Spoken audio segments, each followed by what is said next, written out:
Good morning mga mamshi! Another day, another mini vlog na naman. Alam nyo na, pasok na naman ang nanay nyo. Magsi 6:30 na nga na umaga dyan. 6:30 yung start ng trabaho ko. So mga 20 minutes walk lang naman to. Kaya push. Grabe nga at inaantok pa ako dyan.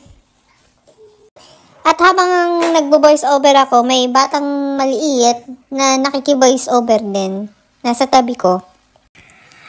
At magtataglamig na nga dito sa Belgium. Yan nga pala yung hotel sa pinapasukan ko. Ayun nga, magtataglamig na. Kaya itong lola nyo, may sakit na naman. Uso yung sakit dito ngayon, grabe. Ang daming may ubo, ang daming may sipon. Kasi nga yung weather. Minsan sa umaga sobrang lamig, tapos sa tanghali sobrang init.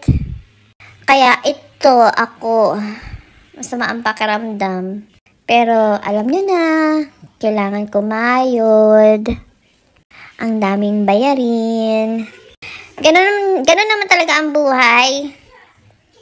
Kayod, marino para sa ating mga bayarin.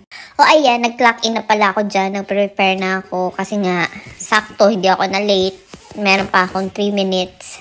Tapos nagpabango lang ako. Tapos hindi na ako nakapag-video ng iba kasi sobrang busy namin. 180 packs yung guest namin ngayon sa breakfast. Kaya nag-busy ang lola nyo. Yun lang naman. Salamat sa panonood. Paalam. Mwah, mwah, chup, chup.